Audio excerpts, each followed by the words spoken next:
Miss झाली ना आपल्या परिसरातील ताजी अपडेट? अहो मग आजच C24 या आपल्या यूट्यूब चॅनलला लाईक करा, शेअर करा, सबस्क्राईब करा आणि बेल आयकॉनवरती क्लिक करायला अजिबात विसरू नका. सौंदर्य ते फक्त चेहऱ्यावर नसतं, ते चमकतं तुमच्या दागिन्यांमधून. सोने, चांदी, हिरे आणि विश्वासाचं तेजस्वी नाव ओम मयूर ज्वेलर्स, संगमनेर. पिढ्यानपिढ्यांचा वारसा, आधुनिक डिझाईनची चमक आणि विश्वासाचं नातं. सर्वात कमी भाव, सर्वात कमी मजुरी, सोन्याची शुद्धता बिलावर लिहून देणारे एकमेव दालन आणि 100% हॉलमार्क शुद्धतेची हमी फक्त ओम मयूर ज्वेलर्समध्ये. खास गोल्ड SIP योजना, मजुरीवर तब्बल 100% सूट. लग्न कार्य असो, सण समारंभ असो किंवा खास क्षण, तुमची कहाणी सांगणारे दागिने मिळतील फक्त इथेच. आता सुवर्ण बस्त्यासाठी नाही कुठली धावपळ, कारण संगमनेरमध्येच आहे दागिन्यांचा खजिना, नव्या डिझाईन्ससह विश्वासानं सजलेला. तुमच्या सौंदर्याचा हक्काचा दागिना, शुद्धता पडताळणी मशीन.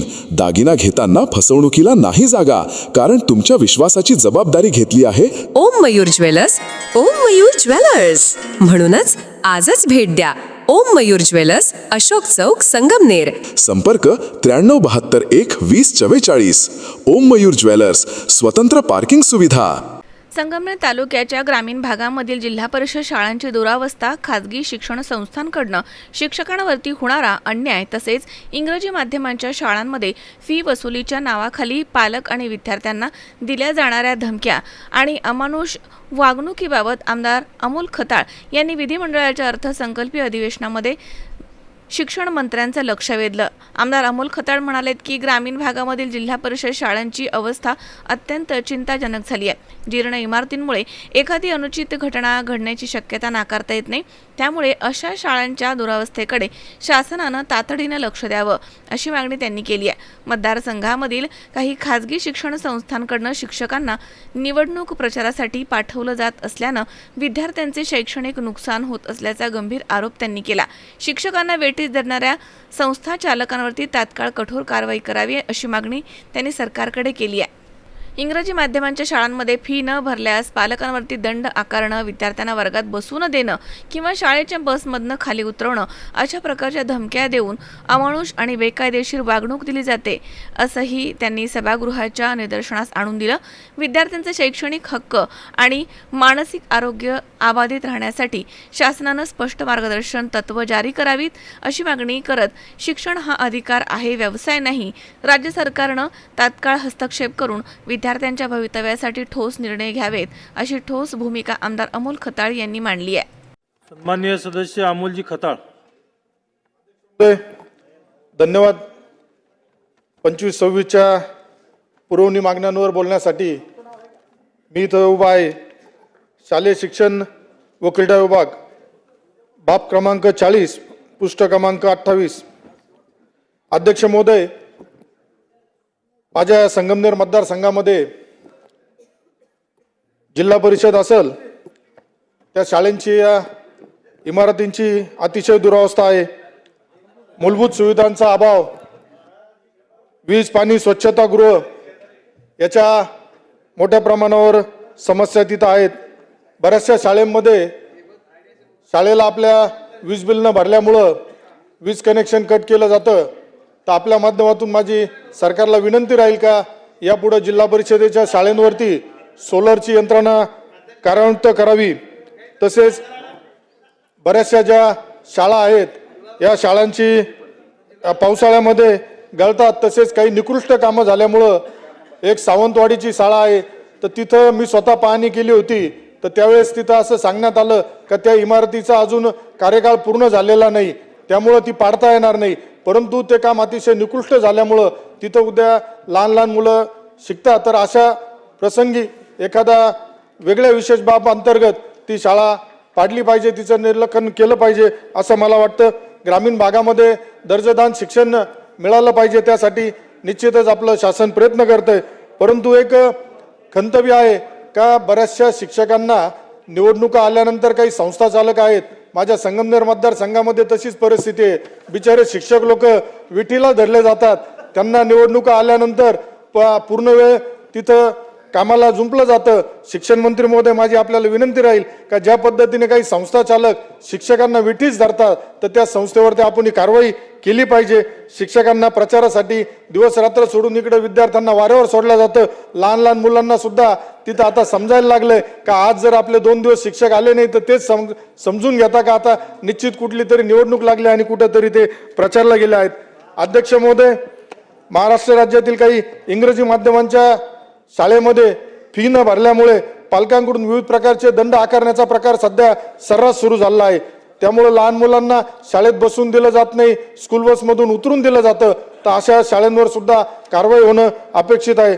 अध्यक्ष महोदय, शिक्षणाचा जो बालकांचा हक्क आहे त्याच्या मार्गदर्शक सूचनांच्या विरोधात असताना सुद्धा 22 ते 25 या कालावधीत अशा प्रकारच्या तक्रार येऊन सुद्धा त्याच्याकडे शिक्षण विभागाचं दुर्लक्ष झालेलं दिसतंय. अध्यक्ष महोदय, विद्यार्थ्यांचं मानसिक खच्चीकरण करणाऱ्या शाळांविरुद्ध दंडात्मक कारवाई, मान्यता रद्द किंवा आर्थिक दंड आकारण्याची तरतूद शासनाच्या नियमावलीत करण्यात येणं गरजेचं आहे. विद्यार्थ्यांचे शैक्षणिक हक्क व मानसिक आरोग्य अबाधित राहावे यासाठी फी वसुली प्रक्रियेबाबत राज्यस्तरीय स्पष्ट मार्गदर्शक तत्वे जारी करण्याची शासनामार्फत होणं गरजेचं आहे. अध्यक्ष महोदय, माझ्या संगमनेर मतदारसंघातील तालुक्यातील युवकांच्या भवितव्याशी संबंधित महत्त्वाच्या विषयाकडे सभागृहाचं लक्ष वेधतोय.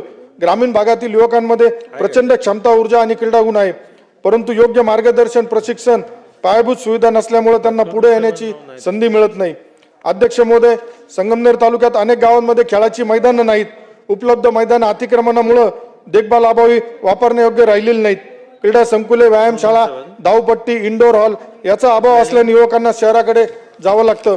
अध्यक्ष महोदय, ग्रामीण खेळाडूंना जिल्हा स्तरावरील स्पर्धेत पोहोचण्यासाठीची आर्थिक व प्रशासकीय अडचणींना सामना करावा लागतो. शासनाच्या योजनांचा लाभ तालुक्यातील युवकांपर्यंत प्रभावीपणे पोहोचत नाही ही वस्तुस्थिती आहे. अध्यक्ष महोदय, माझ्या संगमनेर मतदारसंघातील भाग्यश्री नवले नावाची एक खेळाडू आहे, परंतु दुर्दैवाने तिला आपल्या महाराष्ट्रामध्ये संधी न मिळाल्यामुळं तिला गुजरात सारख्या राज्याकडे जाऊन आपल्या प्रतिनिधित्व करावं लागलं. अध्यक्ष महोदय, युवक कल्याणाच्या दृष्टीने युवक मंडळींना निधी अपुरा मिळतो, प्रशिक्षण शिबिरे कमी प्रमाणात होतात, तसेच स्वयंरोजगार व कौशल्य विकास कार्यक्रमाची माहिती ग्रामीण युवकांपर्यंत पोहोचत नाही. त्यामुळे बेरोजगारी, स्थलांतर आणि सामाजिक अरे 2 मिनिटं मित्रांनो, अरे सभागृहामध्ये एक सदस्य बोलत असताना थोडं शांतता तर धरा. अरे आम्ही काही तर काय फक्त असं काय याच्या पुरतच उभं राहिलो का बोलायला? आम्ही जर शिस्त पाळतो तर तुम्ही सुद्धा शिस्त पाळली पाहिजे ना. अरे मग बोला म्हणजे काय नुसतं काय वाचायचं हे चाललंय का? अरे थोडं गांभीर्य ठेवलं पाहिजे. सगळ्यांनाच सांगतो ना, ते सगळ्यांनाच लागू झालं. जे मध्ये मध्ये व्यत्यय आणताय त्यांच्यासाठी. अध्यक्ष महोदय, माझी शासनाला विनंती आहे, संगमनेर तालुक्यात क्रीडा संकुल उभारण्यासाठी तातडीने निधी मंजूर करावा. प्रत्येक मोठ्या गावामध्ये किमान एक दर्जेदार खेळाचे मैदान विकसित व्हावे. ग्रामीण खेळाडूंना प्रशिक्षण, आरोग्य, प्रवासासाठी विशेष अनुदान योजना सुरू करावी. युवक मंडळांना नियमित निधी मार्गदर्शन देण्यासाठी तालुका स्तरावर समन्वय समिती स्थापन करावी. अध्यक्ष महोदय, महाराष्ट्र राज्यात फक्त कबड्डी, खो खो, मल्लखांब, कुस्ती, लाठी काठी, विट्टी दांडू, आटापाड्या यासारख्या पारंपरिक खेळांना समर्पित स्वतंत्र क्रीडा विद्यापीठ किंवा राज्यस्तरीय क्रीडा अकादमी अस्तित्वात नसल्यामुळे ग्रामीण व आदिवासी भागातील गुणवंत खेळाडूंना प्रशिक्षण, संशोधन, क्रीडा, विज्ञान व रोजगाराच्या संधीपासून वंचित राहावे लागत आहे. अध्यक्ष महोदय, ग्रामीण भागातील कबड्डी, मल्लखांब, कुस्ती, विट्टी दांडू सारख्या खेळातील गुणवंत खेळाडू केवळ संरचनेच्या अभावामुळे राष्ट्रीय व आंतरराष्ट्रीय स्तरावर मागे पडत आहे. राष्ट्रीय आंतरराष्ट्रीय स्तरावर महाराष्ट्राने पारंपरिक खेळामध्ये दिलेले उल्लेखनीय योगदान लक्षात घेता या खेळासाठी स्वतंत्र महाराष्ट्र पारंपरिक क्रीडा विद्यापीठ अकादमी स्थापन करण्याबाबत शासनाने ठोस भूमिका उपाययोजना करण्याची आवश्यकता आहे. अध्यक्ष महोदय, क्रीडा धोरण, युवक धोरण, सांस्कृतिक वारसा जतन या दृष्टी पारंपरिक खेळासाठी स्वतंत्र क्रीडा विद्यापीठ अकादमी स्थापन करून प्रशिक्षण, संशोधन, रोजगार निर्मिती व आंतरराष्ट्रीय प्रतिनिधित्वाची संरचना उभारण्याची आवश्यकता. त्यासाठी जागा निश्चिती, निधी मंजूर व कालमर्यादित कृती आराखडा जाहीर करण्याची मी आपल्या मार्फत शासनाला विनंती करत आहे. अध्यक्ष महोदय, पाणी पुरवठा व स्वच्छता विभाग, भाग क्रमांक 178, पान क्रमांक 140. अध्यक्ष महोदय, माझ्या संगमनेर मतदारसंघातील तसेच तालुक्यातील नागरिकांच्या जीवनाशी थेट संबंधित असलेला महत्त्वाचा विषय हा सभागृहाच्या निदर्शनास आणून देतो. पाणी पुरवठा व स्वच्छतेच्या गंभीर समस्या. जलजीवन योजना जी हरघर जल देण्याची महत्त्वाकांक्षी योजना आदरणीय मोदी साहेबांनी सुरू केली, त्यांचा उद्देश चांगला होता.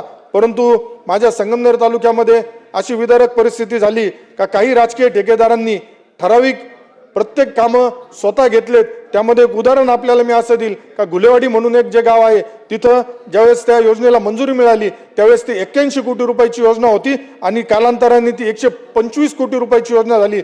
पाणी पुरवठा मंत्री साहेब आपण आहात इथं, याच्यामध्ये गंभीर विषय आहे का ज्यावेळेस तुमच्याकडून या योजनेसंदर्भातला प्रस्ताव बनवला गेला त्यावेळेस जर तो 81 कोटीचा होतो, मग या असे अपूर्ण प्रस्ताव का बनवले गेले आणि या अपूर्ण प्रस्तावातून कामं घेतल्यानंतर तुम्ही डायरेक्ट ते प्रत्येक योजनेच्या कामामध्ये तो निधी 50-50, 25-25 कोटी रुपये हा कशा प्रकारे वाढला गेला याची सुद्धा निश्चित चौकशी होणं मला वाटतं गरजेचं आहे.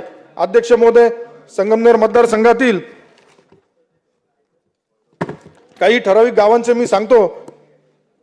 गुलेवाडी असेल, धांदरफळ बुद्रुक असेल, जवळे कडलक, चन्नापुरी, निमगाव, भोजापूर, साकूर, अकलापूर या प्रादेशिक पाणी पुरवठा योजना आहेत, यांची चौकशी होणं गरजेचं आहे. मधल्या कालावधीमध्ये यापूर्वी जलजीवनच्या आधी तळेगाव दिघे पाणी पुरवठा योजना होती, त्याचं लाईट बिलाचं 10 कोटी रुपये थकीत झालं आहे. परंतु पाणी नसताना सुद्धा 10 कोटी रुपये याच्या बिल आलेले आहेत. तर माझी आपल्या माध्यमातून शासनाला विनंती राहील का हे सुद्धा याच्यामध्ये सवलत मिळाली पाहिजे, वीज बिल माफ झालं पाहिजे, या दृष्टीने सरकारने प्रयत्न केला पाहिजे. तसेच माझ्या मतदारसंघातील ज्या जलजीवनच्या योजना आहेत त्याचे प्रलंबित ज्या आहेत त्या तत्काळ सुरू होणं गरजेचं आहे. बंद पडलेल्या योजनांची तांत्रिक तपासणी करून त्या दुरुस्त होणं गरजेचं आहे. अध्यक्ष महोदय, पाणी व स्वच्छता हा केवळ विकासाचा नाही तर आरोग्याचा व मानवी सन्मानाचा प्रश्न आहे. म्हणून शासनाने या विषयाला अत्यंत प्राधान्य देऊन तातडीने ठोस उपाययोजना करावा अशी मी विनंती करतो. अध्यक्ष महोदय, दिव्यांग विभाग बाब क्रमांक 191 पृष्ठ क्रमांक 149 आज आपल्या सरकारच्या माध्यमातून संजय गांधी निराधार योजनेसारख्या योजना राबवताना दिव्यांग बांधवांना 1500 रुपयाचे 2500 रुपये केले गेले, त्याबद्दल मी शासनाचा आभारी आहे. परंतु माझी शासनाला विनंती राहील का हे जे आमचे दिव्यांग बांधव आहेत यांच्यासाठी तालुका स्तरावरती दिव्यांग भवन हे झालं पाहिजे. त्या माध्यमातून त्यांना तिथं छोटे मोठे उपक्रम त्यांच्या संघटनेच्या माध्यमातून निश्चित राबवता येतील. माझ्या संगमनेर येथे BOT तत्वावरती बस स्थानकाचं काम झालंय, यामध्ये दिव्यांग बांधवांना देण्यासंदर्भात गाळे देण्यासंदर्भात कोर्टाने सुद्धा निकाल दिलेला असताना सुद्धा तो जो विकासक आहे तो विकासक त्या दिव्यांग बांधवांना गाळे देत नाही. तर आपल्या स्तरावरून सुद्धा त्यांना सूचना होऊन त्यांना गाळे कसे मिळतील यासाठी प्रयत्न होणं गरजेचं आहे. तसेच माझी आपल्या माध्यमातून शासनाला विनंती राहील का दिव्यांग बांधवांना ज्यावेळेस संजय गांधी योजना असेल किंवा इतर योजनेचा लाभ देताना आपण जी उत्पन्नाची मर्यादा त्यांची कुटुंबाची म्हणून बघतो, परंतु दिव्यांग बांधवांच्या बाबतीत ही अट कुठेतरी शिथिल करावी असं मला वाटतं. तसेच वारंवार त्यांना KYCच्या माध्यमातून अडवणूक केल्या जाते, ही सुद्धा कुठेतरी थांबले पाहिजे असं मला वाटतं. धन्यवाद अध्यक्ष महोदय, आपण मला बोलण्याची संधी दिल्याबद्दल. 24 शेख सी 24 तास संगमनेर. सुनबाई, आजही चहा काल सारखाच बनव. अग, कोणती नवीन चहापत्ती आणली आहेस का? काय ग, कालच्या चहाचं रहस्य काय आहे? प्रत्येक चांगल्या चहासाठी आवश्यक आहे राजहंस दूध. चहापत्ती तीच, फक्त दूध नवीन. आणि माझ्या चहाला मिळाला सुंदर रंग आणि स्वाद. तुम्ही फक्त दूध बदला, राजहंस दूध आणा आणि असा मस्त चहा बनवा. Dhanvantari multi speciality hospital. उपलब्ध सुविधा: मेडिसिन विभाग, 15 बेड्सचे सुसज्ज ICU, ECG, 2D echo, PFT, अस्थिरोग विभाग, ॲक्सिडेंट, कृत्रिम सांधेरोपण, दुर्बिणीद्वारे शस्त्रक्रिया, मणके विकार आणि शस्त्रक्रिया, सुपर स्पेशालिटी विभाग, plastic surgery, cancer surgery, neuro surgery, paediatric surgery, surgery विभाग, दुर्बिणीद्वारे तपासणी आणि शस्त्रक्रिया. Dhanvantari multi speciality hospital, Tajne मळा, नवीन नगर रोड, संगमनेर, जिल्हा अहमदनगर. फोन नंबर 02425 22 75 74 तसेच 22 75 75. Mobile number 74 99 17 68 64.